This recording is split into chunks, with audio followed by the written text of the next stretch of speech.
I can. Sorry, I'm I not sure trust. how good the sound's going to be. I was trying to find somewhere quieter. But I'm in the media lounge at Web Summit, and it's not not that quiet. It's No lunch. worries. I've got you good. We're on. I'm recording already, so we are go. By the way, Okay, fantastic. I um, haven't brought headphones, I'm afraid, so I wasn't sure if I'm going to get any decent sound, no but problem. as long as you can hear me. This is the first time we've spoken, I think, isn't it? I think it is, yeah. So we worked Remind together me. Go years on. ago on a wine piece. And then yeah, it was good that you jogged my memory about that piece about the way I did for the book, because that seemed really recent and that was like before the pandemic. Yeah, it was a while ago now, but I was trying to think if I commissioned you at CNN, but was it after that? Was it Le Pan where we first kind of got in touch for some wine Sorry, stuff? sorry, I didn't hear that. There were some people walking I past. was saying I was trying to remember if I commissioned you at CNN Travel or was it after my time No, I there? think it was you were working at the wine at a Right. wine luxury wine. Magazine, yeah, Le Pan. Okay, Yes, yes, yes, got it. yes. That was it. All That was right, it. interesting. Okay, cool. Well, let me do a quick introduction here for those listening in who might not know you. So, Lucy Bryson is our guest on the blog podcast. Not sure what this is yet. Video stream with interviews today. She's a British writer from Manchester in the UK originally, an editor, a translator, and a proofreader. Now living in Lisbon in Portugal, previously based in Rio in Brazil. She's been published by the BBC Travel, by Vice, Time Out, Fodor's Travel, Atlas Obscura, DK Eyewitness Guides, easyJet Traveler, USA Today, and Rough Guides, among others. And translation is interestingly a part of your kind of repertoire here. And I want to kind of just quickly touch on that because you speak Portuguese. I think everyone who probably knows where you've been living the past few years can probably guess that. But if we go way back to the start of your journey, when you headed out to Rio from Manchester, how close to kind of starting from absolute zero scratch were you? Did you know Portuguese before you moved I out didn't there, for know instance? anything. I didn't know any Portuguese at all, but I feel like Brazilian Portuguese is a much easier form of Portuguese to learn than the European Portuguese. And also, I felt like not that many people at the time, anyway, not that many Brazilians spoke much English. So you were kind of thrown into it. And also, Brazilians being very by nature quite open and wanting to talk, that it was quite easy to practice Portuguese, and they were very patient with with the Right, limited Portuguese. And yeah, so I felt like, in fact, so I know lots of people in Portugal, in Lisbon, who've been here, living here for years and barely speak any Portuguese. hmm, But I think it's there's lots of people, especially in Lisbon, so many people are really good at speaking English that it can be and want to practice their English, so it can be hard for people to pick it up. And also, the European version is grammatically more complicated, and hmm. it's yeah. So I feel like I learned it the easy way, but I still stick mainly with the Brazilian version because I just felt like I spent 8, 9 years speaking Brazilian Portuguese, and my daughter's half Brazilian. So yeah, she speaks fluent European Portuguese now, but I'm sticking with the with the Brazilian Right. version.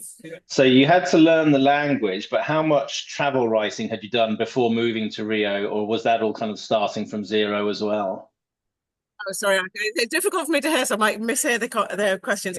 Yeah, I've been writing. So I did my degree was in journalism, and then I worked on local newspapers.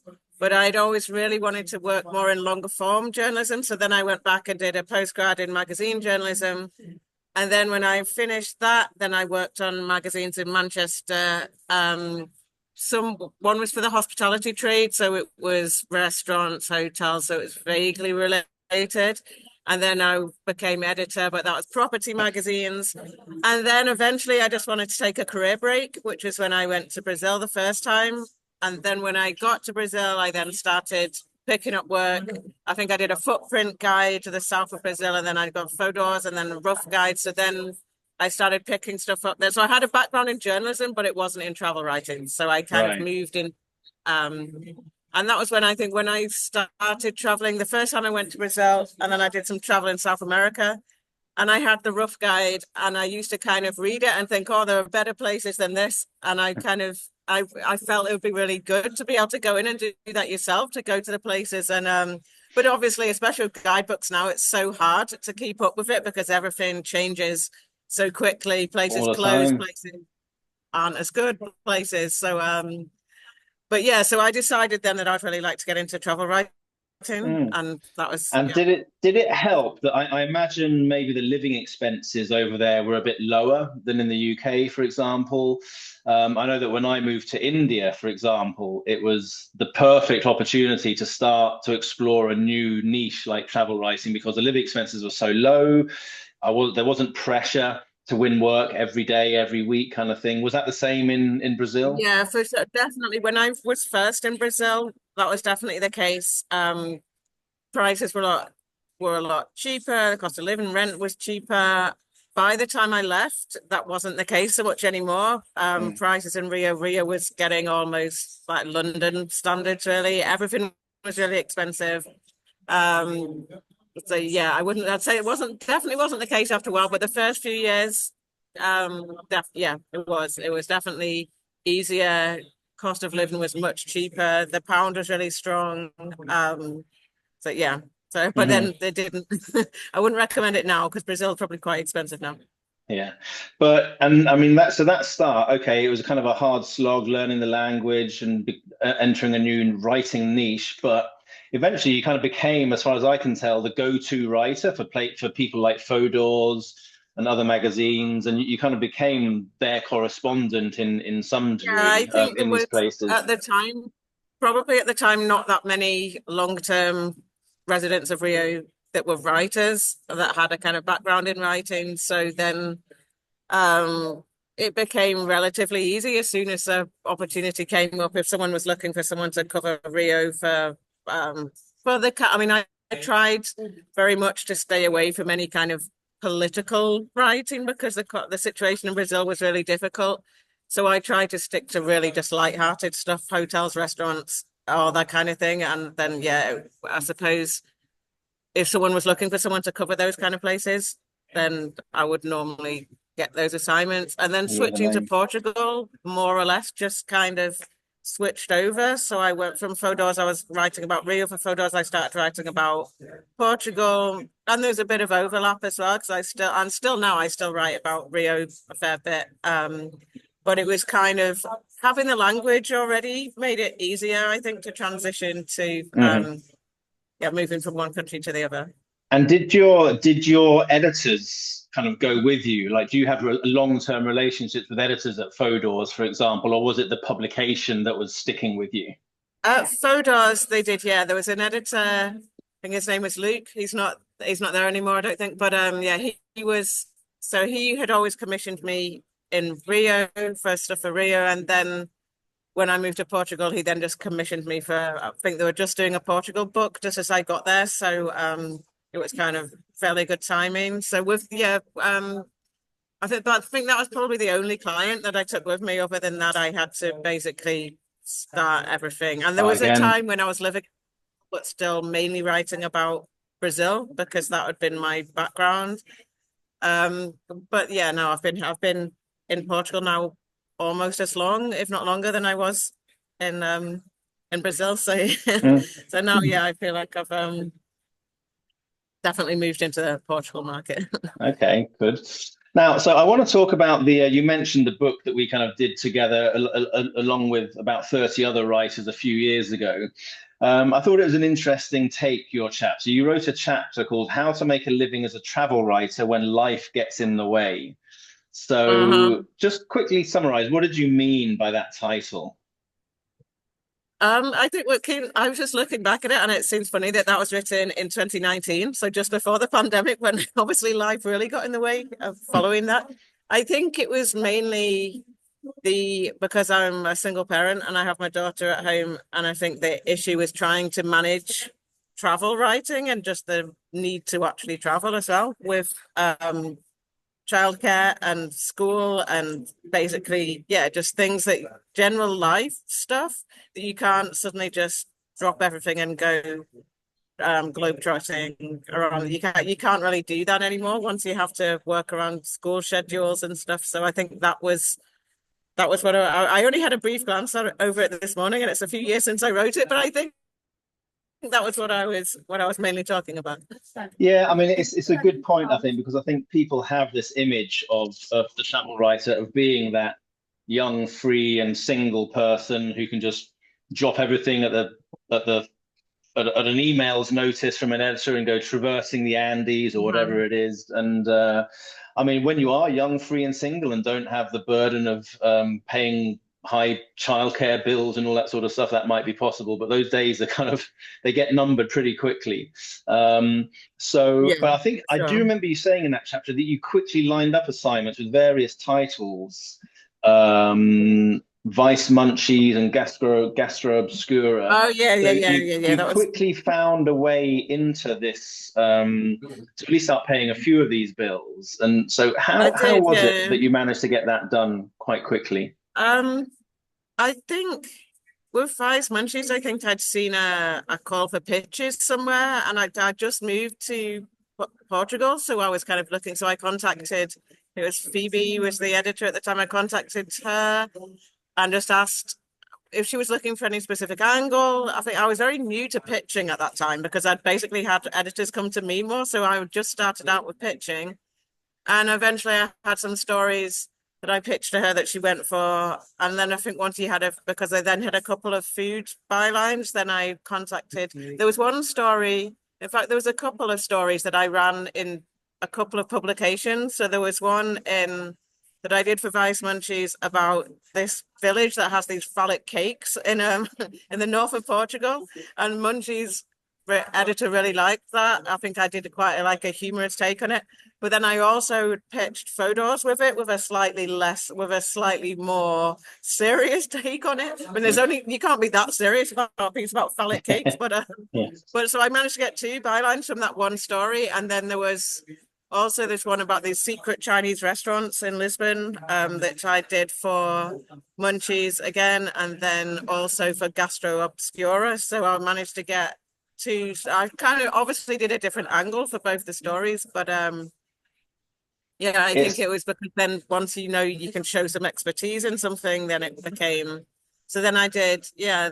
Then I kind of moved into doing a few bits of food and And I drink think for. it shows, I guess, the power of a good idea. You know, if you have a strong idea, no matter what your kind of credentials or background, you're going to interest a couple of editors probably, and you'll be able to then Yeah. resell that same idea, packaged a bit differently maybe, or something Well, just similar with to it. a slightly different angle. And I think with travel, food and drink comes into it so much anyway. Like you're always, whenever anyone goes somewhere, they want to know where to eat, where to drink. So you're automatically writing about food and drink a lot, Hmm. I suppose. And you did Um, some work for BBC Travel, I think. Oh yeah, but I've Well, just done one piece for BBC Travel, which was about the piece was called "Why Brazilians Are Always Late," which is quite ironic because I'm normally late for things, to be honest. But when I was in Brazil, people would say, "Oh, you've become Brazilian, you're late." And I'm like, "No, I was always late anyway."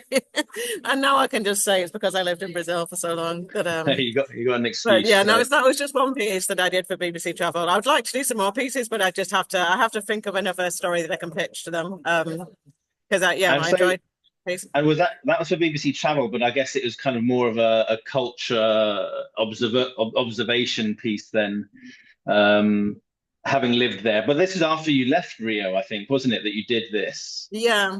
I think they had like a section at the time called, I think it was Lost in Translation, which was Uh, supposed to be about word like language differences. And it started out as a piece about how the Brazilians have loads of words for being late and for things to take a long time. There's kind of like we have loads of words for rain or whatever. They had loads of words for things being complicated or people being late or things are going to take a long time that didn't really have a translation in English. So myself and my friends, when we wanted to say that speak in English, we would use the Brazilian Portuguese word because there wasn't an alternative word in English. use. So that was how the story had started, and then it switched to just being yeah. I think they're obviously just trying to get some attention with the headline because Yeah. lots of Brazilians still mention it now that I wrote that Oh, piece. really? I'm not the most time efficient person myself. And I mean, I think a large piece of the chapter that you wrote for the book was actually about kind of making ends meet financially, really. And it was kind of like when life gets in the way, when you can't just run away on assignment because you've got a kid at home or you've got other things to do, other duties, other responsibilities. How do you still pay the bills? How do you still make ends meet as a freelance writer? And as far as I can tell, you've kind of found a way to do have lots of different kind of channels or income streams, whether it's freelance pitching or copywriting or PR stuff, or one thing I picked up on was anchor clients. So these are almost like retainers, editors that come to you with work on a regular basis. How did you kind of discover those channels? Was it kind of just a bit of a piecemeal trial and error kind of thing, or did you have a strategy to go after these kind of? I think so. So I'm not entirely sure I'm completely hearing the question properly because it's quite loud. So I think some people. So I spent some time. I was working at a PR company in the UK. That was a contact of mine that I'd worked with on my first newspaper job. He was working at this PR company, so I got the job through him. It was a book PR company doing reviews and press releases for authors.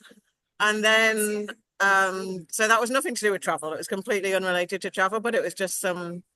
And then more recently, I've had quite a lot of work that people have contacted me via LinkedIn, and it's been more branded content or content writing for cruise companies, writing shore excursion information, mainly about Lisbon or places that I know already, and just writing and content, web content for travel companies that doesn't necessarily even have a byline on it, but that the branded stuff tends to pay a little bit better than the more glamorous stuff. Obviously, a lot of the time, the stuff that people think is really exciting doesn't pay that well, and the stuff that is kind of much more just admin focused, like a lot of Excel spreadsheets and filling in stuff, that often pays better and is more regular work than the more interesting things.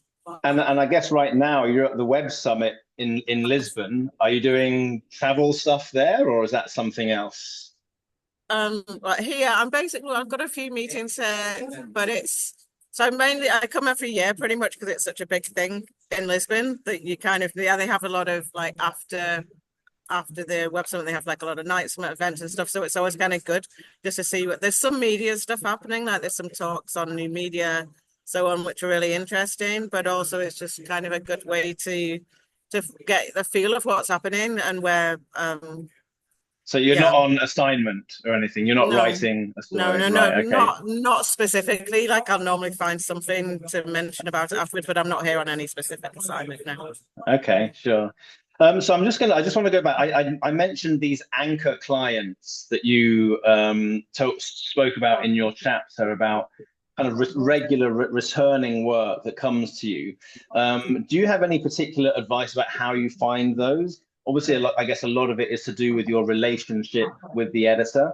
But if you were if somebody was coming up to you and saying, how do I get an anchor client that's going to keep regular money coming in, how would you go about that? What's the advice there? I think, to be honest, I think the clients that I've worked regularly with in the last couple of years, originally they've come to me, but then some of them I've found out work for other companies as well. For example, I was doing some work on a cruise company, doing Shorex for this cruise company, and the editor also worked for easyJet Traveller. So then I got some stuff for easyJet Traveller via that, and then he was also commissioning some Brazil content. I'd been doing the Lisbon content. So basically, just even with the more dull tasks, I'd just try and make yourself as available as possible so that they know that you can be counted on to do it. And often with some of the not so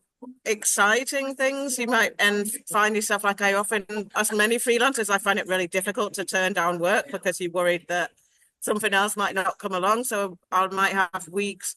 Earlier this summer, I had weeks when I didn't really have a day off. I was working weekends. I was working the whole way through on lots of kind of less glamorous work was coming in, but there was lots of it. And so I wanted to get all that done. And then after a few weeks, maybe a couple of months, I was then able to take a few days, go and have a proper break. But yeah, I think if you just make yourself know that you always get the work in on deadline with the editors, don't miss your deadlines, get clean copy in, and then they'll know they can come to you basically and depend on you when they have work that's coming in. And obviously, as some people do tend to work for multiple companies, then you're likely to be yeah, like I did when you some say pieces. when you say less glamorous work, can you define it or describe some of that? It's so a lot. I have done some stuff that is, I don't want to name names really for companies, but I do some things when it is essentially writing, yeah, so shore excursion. So cruise companies, when they have like a planned trip to XX country, then they have like a description. They'll send you the description of what you do on the cruise, and then you basically need to rewrite it and put it into something that's more easily readable and concise.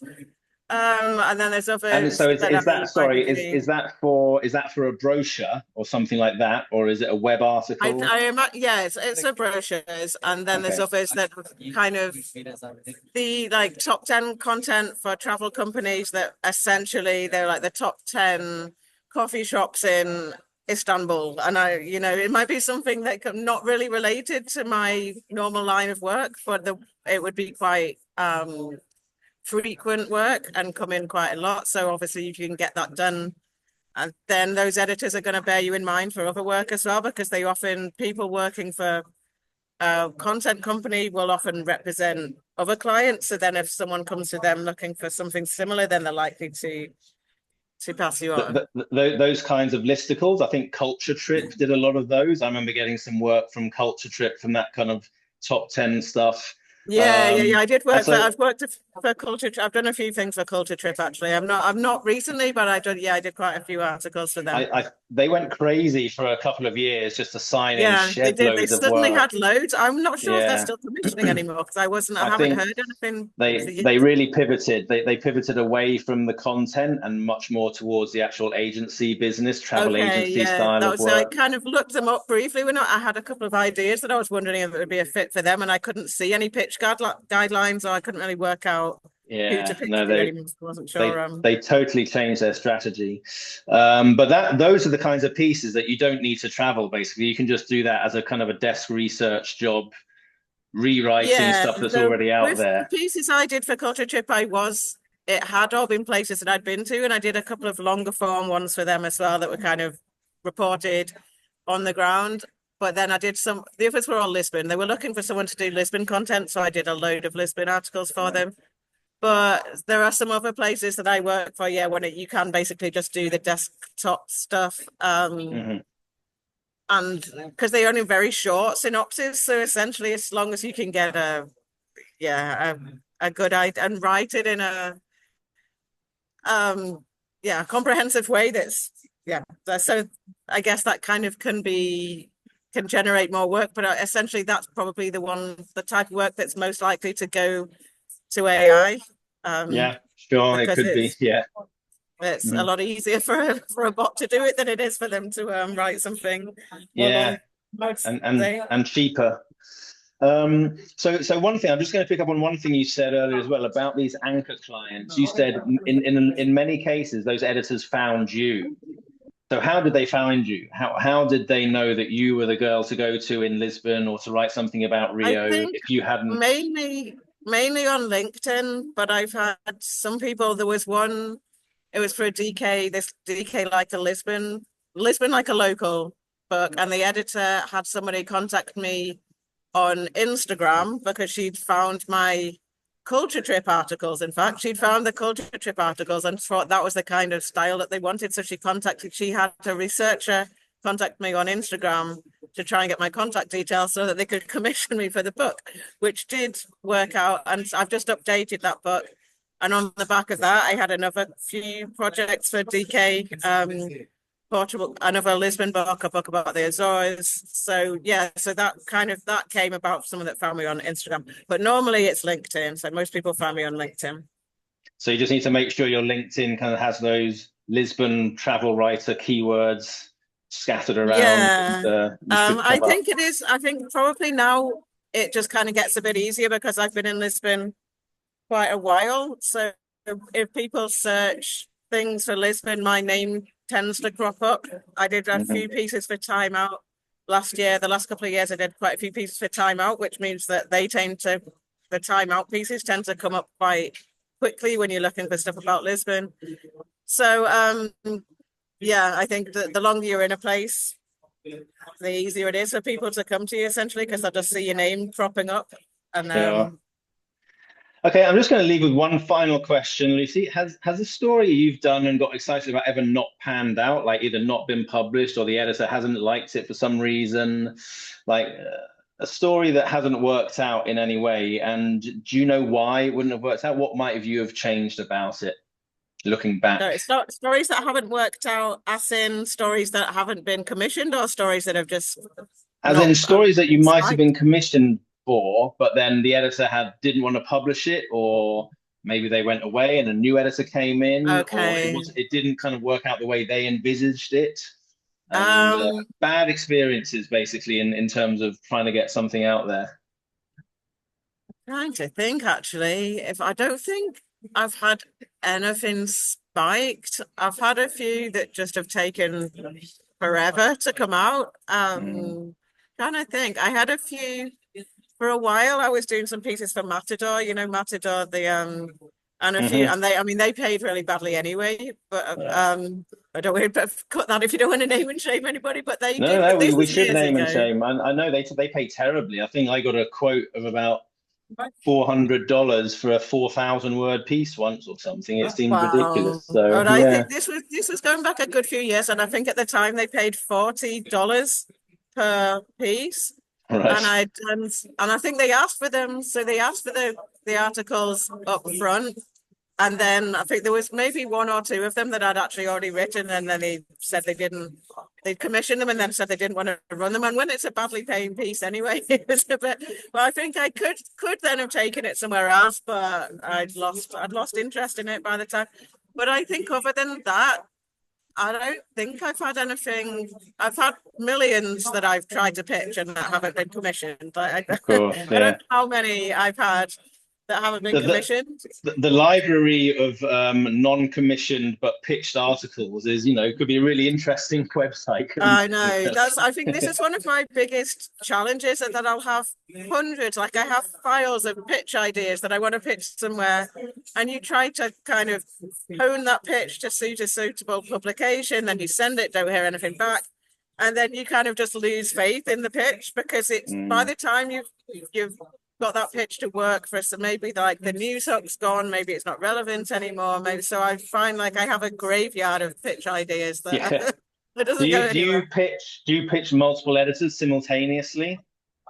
No, I tend not to, but then that probably is it's more time consuming because yeah, you have to try and make the pitch fit to. I think the only time that I really like it when editors that I've already worked with say they're looking for pitches about somewhere because then I find like, oh, I've got all these ideas that I can finally Hmm. get into some shape and send them to that Yeah. place. But otherwise, I find cold pitching like the rate of commission for cold pitching I find really disheartening. And I feel like I have so many ideas that I want to pitch, but then yeah. Seeing them die would be disheartening, wouldn't it? Die a slow, cold, unheard death. But yeah, I mean, Yeah. pitching is even the most successful travel writers, I think, have a maximum of about a 40% win rate with their cold pitches. So it's which is why those extra channels that you mentioned in your chapter and talking about getting this other work to come in to stoke the fires while you go for those glamorous pieces is so important, I think. Yeah. Now, I often tend to be like, I'll have a time of work where I might be really busy with something, and then I have all these ideas that I want to pitch afterwards. And then I think, okay, I've got a few weeks now and I don't have loads to do. And I'll start thinking, I'll get enthusiastic about the pictures again. And then something else might come in. Someone comes and commissions something else that takes up the time. And then, you've got some money coming in, and then you kind of just forget, well, I do. Mm. And then the pictures go on the back burner again. So I feel like, yeah, but then often when somebody does say they're looking for pictures about a certain thing, then you can kind of go back into your file and sometimes I find ideas that I'd forgotten about and are actually still relevant, or still Yeah. there's a new that makes them timely again. So Hmm. yeah, What, sometimes you drag them what are you back from the what are dead. you working on at the moment? Anything interesting travel wise that you're doing right now? I've just finished some pieces. Actually, I did some. This is branded content, but I just did 3 pieces for AFAR, who I hadn't worked with AFAR before. There was one piece about Lisbon region, like the food and drink in Lisbon region, and there was another on wellness breaks in Portugal, and another on Madeira. Basically, Madeira is mainly its food and drinks theme, and I'm just about to go on a press trip to Madeira in a few weeks to kind of going with a chef there at one of the Michelin starred restaurants to kind of almost see how the landscape influences the food that he's cooking. So that's Mm. I'd really like to pitch something on that, because I feel like it's really interesting to see how like because he was even mentioning, I went to a dinner that he hosted and he was talking about how the Silver forest, which is really famous, like UNESCO preserved thing in Madeira, how that almost reflects in the flavor of some of the dishes and even in the water, in the wines that are produced there. So I thought that's kind of a really interesting angle, like how the Mm. natural So you, landscape you impacts on the food. so you've managed to score this press trip without having an assignment yet, or is for an assignment? Yeah, I always, if press officers invite me to something, I will always say from the off that I can't do it in return for Hmm. coverage, because you don't know. Like, I mean, essentially, for one thing, it might not be live up to expectations. It might not be something that you feel like you can cover, or an editor might take something out. Like, you might say that you can reference something, put a hotel in, and then they take that out for space, whatever. So I tend not to say, or Promise. I will always say Hmm. that I won't do it in return for, I won't do anything in return for coverage. But obviously, if something is a good story, if it's work, then there will normally be some opportunity to Hmm. cover it in some Will form you will or you not will you not pitch something before you go, or will you wait till you get back? will I what, sorry? Will you pitch something before you go on the press trip, or will you wait till you I get back? probably will with this one, because it's pinned to Christmas as well, because it's like also covering like Christmas in Madeira, like what the markets are. Obviously, it's always warm in Madeira, so you're not got the cold weather element, but I think Christmas is quite a big celebration there. So I probably will pitch it before I go, because I'm going on, I think it's the 15th of December. So obviously, to Hmm. get that in time for Christmas coverage, I would have to pitch it beforehand. Right. But generally, I tend to pitch after I come back. And Sounds. sometimes if it's hotels or restaurants, it would just be that I might feature it if I'm asked to do a restaurant roundup or a hotel roundup or a guidebook, then I know that I have those places already that I've already been to, and I know that they're good, so I can stick it in. It might Mm. not be any specific story focused on that place, but I'll know I can recommend it in roundup pieces. Mm. Depends on the. It sounds like it might be a piece that BBC Travel would go for. Do you know where you're going to pitch it yet? Sorry. I'm saying it sounds like a piece that BBC Travel might go for. That's the kind of, the kind of the Yeah. cultural, foodie, sceney, influencing the landscape and the society is Yeah, kind it's of the sort of thing interesting. they I like. think it's an interesting angle. Another one that I'm really wanting to write at the moment, that I'm really wanting to pitch, is about female chefs in Portugal, because Portugal has so many Michelin starred chefs, but no female Michelin starred chefs. And at the event where I met the chef in Madeira, who has a Michelin star, it was hosted by a female chef whose husband has a Michelin star. The visiting chef has a Michelin star. She was the only one, and she was the one who was running the restaurant that was hosting Mm. this. She was the only one without the Michelin star. And as far as I know, there are no female chefs with Michelin stars in Portugal, which seems shocking because there are tons of Michelin-starred restaurants in Mm. so I'd kind of like to do an article on the best female chefs in Portugal, but also like why are there no Michelin stars for the women? Because there Yeah. are few of them at the recent chefs awards, at the recent Michelin awards, a lot of the younger female chefs were kind of in the up and coming category, but no stars yet. And as Portugal has just been named, I think Lisbon has just been named the best gastronomic destination in Europe, and Porto was really high up there as well. So kind of really celebrated, but yeah, the female chefs are still really underrepresented. So that's another one that I'd like to pick somewhere when I can find Yeah, somewhere sounds great. I mean, it would be great to kind of, I think that taps into two of the key criteria for really engaging stories, which is kind of access to somebody or something that is unusual, and kind of the superlative, like the only or the best and that sort of stuff. You probably can't hear what I'm saying. No, sorry, I Finally, didn't like catch that. Just when a load of people walked past me. no worries. Finally, a wannabe publication you'd love to get into, but you're not in yet. Sorry, I didn't catch that quite. A title you'd love to be published in, love to see your byline in, but you're not in yet. I'd really like to be in the Guardian Travel. I guess everyone says Guardian Travel. Condé Nast Traveller, I would like to. But I've pitched both of those lots of times, not heard anything Really? back. I think it's quite difficult to break into, but yeah, I would really like to, especially the Guardian, because I've read the Guardian ever since like Their travel Guardian stuff's Travel. good. Mm. Yeah, ever since I can remember. So I would really, yeah, I think I'd say Guardian, but as far as I'm aware, the pay isn't fantastic for either. But just for the sake, and because my parents both Guardian readers as well, I think just for them to be to see my name in the Guardian, they'd be pretty. Or the Observer as well. The Observer, if they have, I guess they still have a travel section. So the British newspapers, basically, yeah. Okay. Lucy, brilliant. Thank you so much for your time. I'll let you get back to your web summit. Thank you. Sorry, I didn't think to bring headphones. No worries. So sorry, the sound quality's been terrible, but hopefully you can do something with it. We've heard you fine. Nice Thanks a lot, Lucy. Take care. Thank you. Bye-bye.